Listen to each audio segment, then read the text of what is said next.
Hey, yo, what's up? I'm back for how long? I don't really know because I'm like all over the place right now. But today I want to review Splatoon Raiders. I've been waiting for this game to allow me to rub the dust off my Switch too. I've tried Donkey Kong Bonanza, but I just couldn't get into it even though I love 3D Mario games. I've tried Pokemon Poketopia, but I couldn't even get past the tutorial even though I love Animal Crossing, which was like weird, but okay. So when this game hit, I really did thought I was gonna be wasting a good $40. But no, that wasn't the case. Let's get into it. This review will be structured like my Avowed video, short and to the point, because I don't want to waste anybody's time. Shit, I'm wasting my own time. If you're coming from Splatoon 3, the gameplay is almost the exact same. Even the mechanics themselves are straight up copied from Splatoon 3. I mean, this is a spin-off, so it's to be expected. But I say almost because the gadgets that you use in the game and the level design. Let's go over the gadgets that makes this game special and unique. In Splatoon 3, you can use some sort of gadgets depending on the weapon you use. However, in Raiders, you can select whatever gadget you want depending on the tank. And let's go over tanks. Tanks are like classes. You have a speed tank that allows you to maneuver around the map and escape whenever you're in danger. This is the class that I use the most. It's the best class if you have a sniper since you can run away whenever you can and snipe in midair. Then there's the tactical tank that gives you the ability to place down turrets and other gadgets. Basically, you can have just an extra helping hands on the battlefield. This is the most easiest class to play since you really don't have to do much other than just throwing down a turret and shooting around. That's basically all you gotta do. Lastly, you have the power tank. This tank gives you gadgets that is capable of causing like a lot of damage. Honestly, this class for me was the hardest class to play compared to the other two, mainly because the gadgets in this class are so different from like one another. Like it's hard to really get into it because like each gadget, they don't work simultaneously, if you know what I'm saying. But that's okay because once you progress up to a certain point, you can at least use one gadget from another class that you have selected. I'm glad they did this because this game would have been a lot more repetitive if we was restricted to just one class. Personally, I use the high fiber gadget, which is the power tank gadget with the speed tank.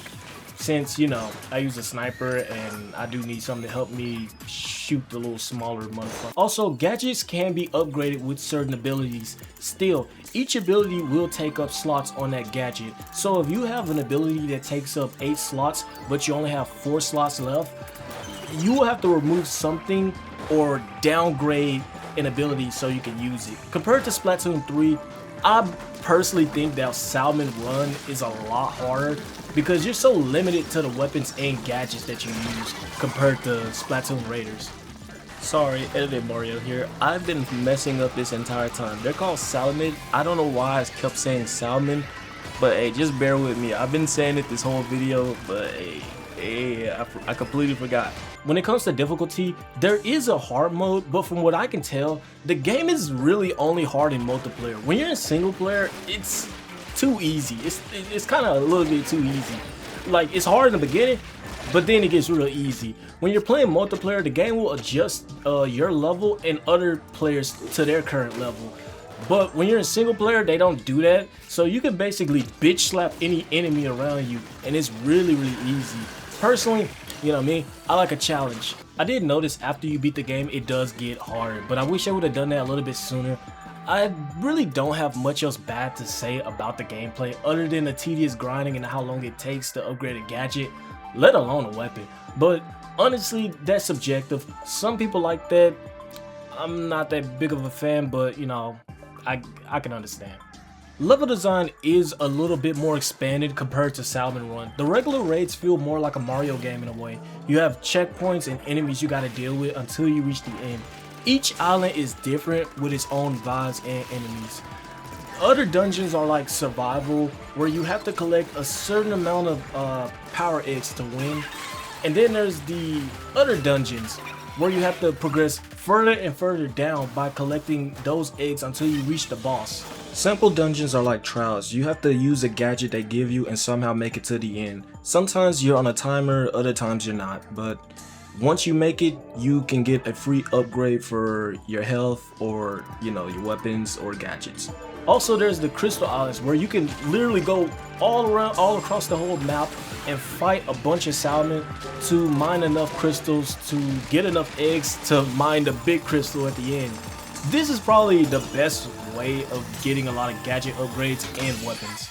Speaking of weapons, most of the weapons from Splatoon 3 do appear in Splatoon Raiders. If not, they have a variety of weapons in Splatoon Raiders that work just like in Splatoon 3. I think the best weapons in this game are the paint rollers, paint brushes, umbrellas, and splatter guns, and the heavy snipers. Only if you have the jump bomb gadget with the slow fall ability for the sniper.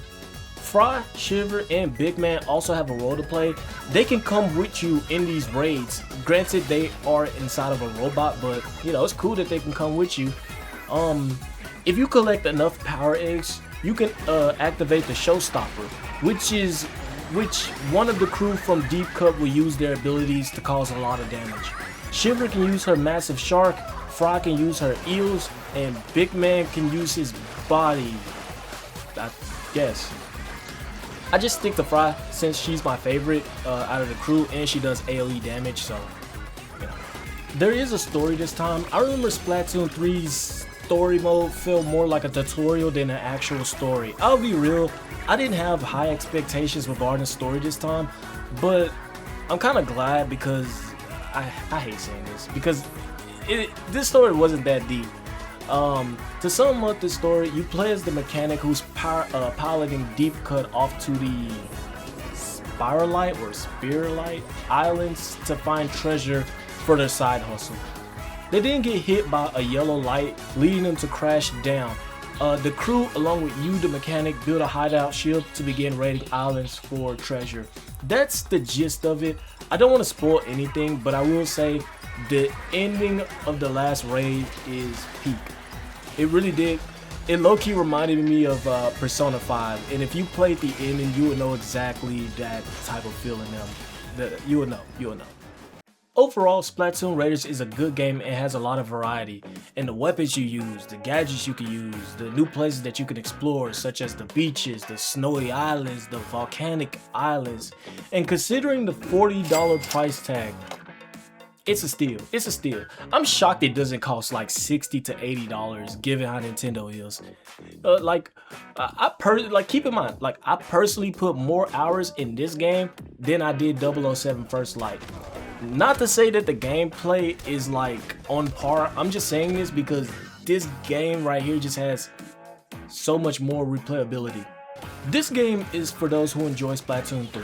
Obviously, it's catered to those who specifically enjoyed Salmon Run. Not to mention, I did play this game with a friend, which made my experience better. If you're playing solo, you will still have fun. But the real question is this. Is this game worth buying a Switch 2? I don't know. I'm gonna be real with you, it really depends on whether you like Splatoon 3 and you already wanted to Switch 2, then I say go for it. But if this is a game that you're not even interested in and you're just waiting for the next 3D Mario game or something like that, I say keep waiting. But yeah, I give this game the Mario seal of approval. Yes, I do, because I had fun with it. But that's all I have to say. I might continue playing it because they want you to basically beat this game 3 times in a row, but I may or may not, man. Until then, I'll see y'all later.